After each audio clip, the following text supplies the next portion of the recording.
Good Tuesday morning, everyone, and welcome into today's daily Bible reading for December the 19th. Today we are reading together in Nehemiah chapters 11 and 12. Nehemiah chapters 11 and 12, the two issues under consideration today are those who are going to be re-inhabiting Jerusalem. We'll talk about why that is important. And then secondly, we're going to look at those who returned with Zerubbabel, those who are basically getting credit for all the work that was done under Zerubbabel and also Nehemiah. And at least I should say for Nehemiah's part, they're going to dedicate the wall, and they're going to do so in a really cool way. And we'll talk about that as we get toward the end of chapter 12 as well. Thanks so much for taking some time to read along with me today. Hope that your week has gone well so far. Let me get the text up on the screen, and we will read along together here. Excuse me. In Nehemiah chapters 11 and 12. Chapter 11, a lot of what is written here in chapter 11 of Nehemiah is mirrored with a few differences in First Chronicles chapter 9. So if this sounds familiar for any reason to you, that's probably why we have a lot of this information previously in First Chronicles chapter 9. Nehemiah chapter 11, verse number 1. I'll make my remarks after we get through reading here. So Nehemiah chapter 11, verse number 1. Now the leaders of the people, lots of names today, by the way, so buckle in for that. Now the leaders of the people stayed in Jerusalem, and the rest of the people cast lots for 1 out of 10 to come and live in Jerusalem, the holy city, while the other 9/10 remained in their towns. The people blessed all the men who volunteered to live in Jerusalem. These are the heads of the provinces, the province who stayed in Jerusalem, but in the villages of Judah, each lived on his own property in their towns. The Israelites, priests, Levites, temple servants, and descendants of Solomon's servants, while some of the descendants of Judah and Benjamin settled in Jerusalem. Judah's descendants, Athiah, son of Uzziah, son of Zechariah, son of Amariah, son of Shephatiah, son of Mahalalel, of Perez's descendants, and Maaseiah, son of Baruch, son of Kol Hosea, son of Haziah, son of Adiah, son of Joiarib, there we go, we'll go with that, son of Zechariah, a descendant of the Shilonite. The total number of Perez's descendants who settled in Jerusalem was 468 capable men. These were Benjamin's descendants: Salu, son of Meshullam, son of Joed, son of Pedaiah, son of Koliah, son of Maaseiah, son of Ithiel, son of Jeshiah, and after him Gabai and Salai, 928. Joel, son of Zichri, was the officer over them, and Judah, son of Hasanua, was second in command over the city. The priests, Jediah, son of Joiarib, Jachin, and Sariah, son of Hilkiah, son of Meshullam, son of Zadok, son of Merioth, son of Ahitub, the chief official of God's temple, and their relatives who did the work at the temple, 822. Adiah, son of Jeroham, son of Pelaliah, son of Amzi, son of Zechariah, son of Pashur, son of Melchijah, and his relatives, the heads of the families, 242. Excuse me. Amasai, son of Azarel, son of Azai, son of Mishalemoth, son of Emer, and their relatives, capable men, 128. Zabdiel, son of Hagedolim, was their chief. The Levites, Shemaiah, son of Hashub, son of Azrikam, son of Hashabiah, son of Buni, and Shabbathai, and Jozabad, and from the heads of the Levites who supervised the work outside the house of God. Mattathiah, son of Micah, son of Zabdi, son of Asaph, and the one who began the thanksgiving and prayer, Bakbukiah, second among his relatives, and Abda, son of Shamua, son of Galal, son of Jeduthun, all the Levites in the holy city, 284. The gatekeepers, Akub, Talmon, and the relatives who guarded the city gates, 172. The rest of Israel, the priests and Levites, were in all the villages of Judah, each on his own inherited property. The temple servants lived in Ophel, Zia, and Gishpa, supervised the temple servants. The leader of the Levites in Jerusalem was Uzi, son of Bani, son of Hashabiah, son of Mattaniah, son of Micah, of the descendants of Asaph, who were the singers for the service of God's house. There was, in fact, a command of the king regarding them and an ordinance regulating the singer's daily task. Pethahiah, son of Meshezabel, of the descendants of Zerah, son of Judah, was the king's agent in every matter concerning the people. As for the farming settlements with their fields, some of Judah's descendants lived in Kiriath Arba and Dibon and their surrounding villages, and Jekab-Zeel and its settlements, in Jeshua, Moladah, Beth Pelet, Hazar Shual, and Beersheba and its surrounding villages, in Ziklag and Mekona and its surrounding villages, in Ramon, Zorah, Jarmuth, and Zanoah, and Adullam with its settlements, in Lachish with its settlements, and Azekah and its surrounding villages. So they settled in Beersheba, from Beersheba to Hinnom Valley.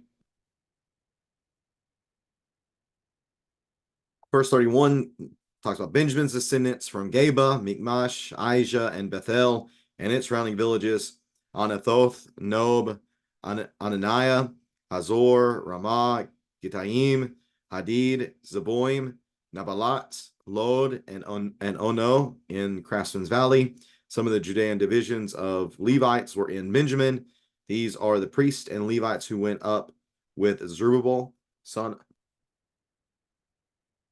who went up with Zerubbabel, son of Shealtiel, and with Yeshua, Zariah, Jeremiah, Ezra, Amariah, Maluk, Hattush, Shechaniah, Rehum, Meremoth, Edo, Ginnethoi, Abijah, Mijamin, Maadiah, Bilgah, Shemaiah, Joyarib, Jediah, Salu, Amok, Hilkiah, Jediah. These were the heads of the priests and their relatives in the days of Jeshua. The priests, Jeshua, Benui, Kadmiel, Sherebiah, Judah, and Mattaniah. He and his relatives were in charge of the songs of praise. Bakbukiah, Uni, and their relatives stood opposite them in services. Jeshua fathered Joachim fathered Elishib fathered Joiada fathered Jonathan, and Jonathan fathered Shaddua. In the days of Joachim, the heads of the priestly families were Mariah of Sariah, Hananiah of Jeremiah, Meshullam of Ezra, Jehohanan of Mariah, Jonathan of Malachi, Joseph of Shebaniah, Ada of Harim, Helkai of Marioth, Zechariah of Edo, Meshullam of Ginnethon, Zikri of Abijah, Biltai of Moadiah, of Menamim, Shamua of Bilgah, Jehonathan of Shemaiah, Mattanai of Jorib, Uzi of Jediah, Kalai of Salai, Aber of Amok, Hashabiah of Milkiah, and Nethanel of Jediah. In the days of Elishib, Joiada, Johanan, and Jaddua, the heads of the families of the Levites and the priests were recorded while Darius the Persian ruled. Levi's descendants, the family heads, were recorded in the book of the historical events during the days of Johanan, son of Elishib, and the heads of the Levites, Hashabiah, Sherebiah, and Jeshua, son of Kadmiel, along with their relatives opposite them, gave praise and thanks, division by division, as David, the man of God, had prescribed.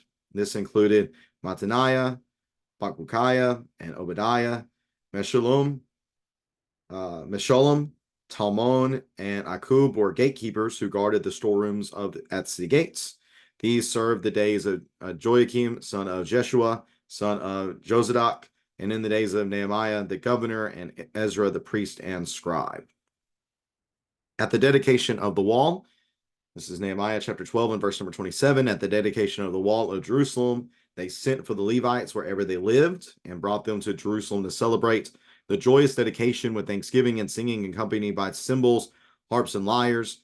The singers gathered from the region around Jerusalem, from the settlements of the Netophathites, from Beth Gilgal, and from the fields of Geba and Asmaveth, for they had built settlements for themselves around Jerusalem. After the priests and the Levites had purified themselves, they purified the people, the city gates, and the wall. Then I brought the leaders of Judah up on top of the wall, and I appointed 2 large processions that gave thanks. One went to the right on the wall toward the dung gate. Hoshea, half of the leaders of Judah followed, along with Azariah, Ezra, Meshullam, Judah, Benjamin, Shemaiah, Jeremiah, and some of the priest's sons with trumpets, and Zechariah, son of Jonathan, son of Shemaiah, son of Mattaniah, son of Micaiah, son of Zakur, son of Asaph, followed them as well as his relatives, Shemaiah, Azarel, Milalai, Gidalai, Ma'ai, Nathanael, Judah, and Hanani, with the musical instruments of David, the man of God. Ezra the scribe went in front of them. At the fountain gate, they climbed the steps of the city of David on the ascent of the wall and went above the house of David to the water gate on the east.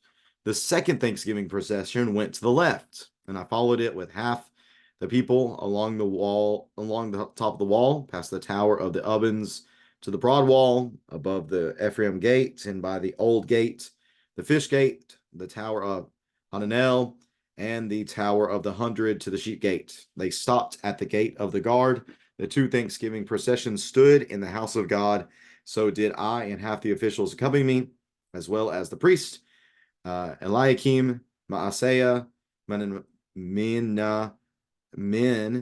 Iamin, Micaiah, Elonai, Zechariah, and Hananiah, with trumpets, and Maaseiah, Shemaiah, Eleazar, Uzi, Jehonanan, Melchijah, Elam, and Azer. Then the singers sang with Jezariah as the leader. On that day, they offered great sacrifices and rejoiced because God had given them great joy. The women and children also celebrated, and Jerusalem's rejoicing was heard far away. Excuse me. On the same day, men were placed in charge of the rooms that housed the supplies, contributions, first fruits, and tenths. The legally required portions for the priests and Levites were gathered from the village fields because Judah was grateful to the priests and Levites who were serving.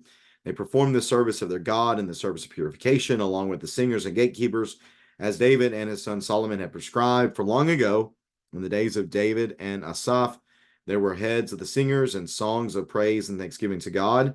So in the days of Zerubbabel and Nehemiah, all Israel contributed the daily portions for the singers and gatekeepers. They also set aside daily portions for the Levites, and the Levites set aside daily portions for Aaron's descendants.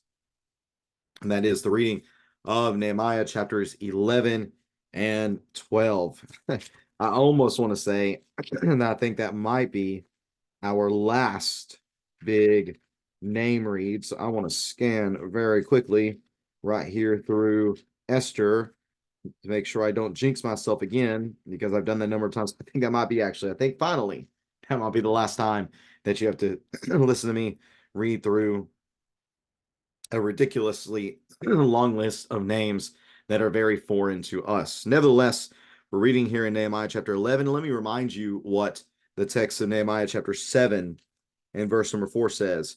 Regarding Jerusalem, this is whenever the exiles initially return. The city was large and spacious, but there were few people in it, and no houses had been built yet. So we're thinking about Jerusalem, that though the people were able to return from captivity back to the city of God, the reality is that it wasn't much, and there wasn't really many people living there. So what we're told here in chapter 11 is about those who were going to resettle Jerusalem. The leaders were going to be the ones who were the foundation for the community of Jerusalem. But we also read that people were willing to be entered, excuse me, be entered into a casting of lots for them to be able to settle in Jerusalem as well. So this is the leaders and those who would make up this new Jerusalem community. Now, why was this important? Why was it important for Jerusalem to be inhabited and for there to be a real Jerusalem community?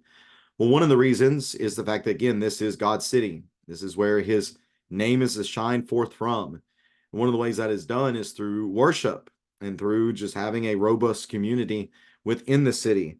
So the fact that these people were now being resettled in Jerusalem is really kind of the final step in restoring Israel to, again, as close to the former glory as it could be. And this also allows for the light of Yahweh to shine forth from God's city. You know, the Israelites were supposed to be a kingdom of priests or a nation of priests. They were supposed to shine Yahweh's light to the nations. How can they do that? From the hilltop, especially. I mean, that's what Jesus talks about. If you're on a hill, you don't cover the light with a bushel, with a basket. And so how are they to shine God's light if there was not this robust city, again, as much as it could be in its current condition, if there were not people living in it and shining God's light from it through their community and through their worship? So that's what we have. These are the individuals who either chose to or were willing to be resettled within Jerusalem so that it could restore at least a portion of its former glory. That's the importance here of reading what we read in Nehemiah chapter 11. Now, chapter 12, we read about those who returned. In verse number 1 of chapter 12, these are the priests and Levites who went up with Zerubbabel, son of Shealtiel, and with Yeshua. So these are those who return at that point. There are some who came afterwards as well. Talks about the descendants of Levi's, the family heads, all these individuals. But the focus of chapter 12 to me, more so than the listing of the names, is this continual focus, as we see in verse number 24, on praise and thanks. Praise and thanks. It's mentioned there, and it's going to continue to be mentioned throughout the rest of the chapter, highlighted by this really cool moment where the wall itself is dedicated, and we see this tremendous, probably best understood as a procession, but almost a parade of sorts of praise and thanksgiving and glory being offered to God. It began and it took place on top of the wall. Remember, the wall wasn't just a wall, but there would be sentries and also soldiers that would walk on top of the wall that would be on the lookout all throughout all times of the day and night, just being on the lookout, making sure that everything is good to go. So a big part of the wall then was the walkway that was on top of the wall. So what we have Nehemiah doing is separating this procession into two groups. The first one, that is led by Ezra and some other individuals, is going to go to the right toward the dung gate. The other procession, led by Nehemiah, is going to go to the left. So they both begin the same place, it seems, and they march all the way around the city. And it seems that they finish then at the gate of the guard. The two Thanksgiving processions stood in the house of God, and they worshiped God. Again, so much praise and thanksgiving that is mentioned all throughout this chapter. And this was not something that they had randomly decided to do, but there was a real historical backing to the worship that they offered up to God. Going back to chapter, let's see here, back to chapter 11, verse 23. it talks about the command from the king, probably referring to David, regarding the worshipers, the singers, and those who played the various instruments here in this worship to God. The singers sang with Jezariah as the leader. And then on that day, they offered great sacrifices and rejoiced because God had given them great joy. The women and children also celebrated, and Jerusalem's rejoicing was heard from far away. Go back to chapter 1. Do you remember what brought Nehemiah such great sorrow whenever he heard the report from Jerusalem? It was his brother Hanani. The remnant in the province who survived the exile are in great trouble and disgrace. Jerusalem's wall has been broken down and its gates have been burned. There was great shame in this. This once, excuse me, this once prominent city, probably the most well-known city in all the land at that in a previous point, now laid in ruins, completely exposed, out in the open for anybody to overcome. What a shameful condition Jerusalem was in. But now they think about the wall.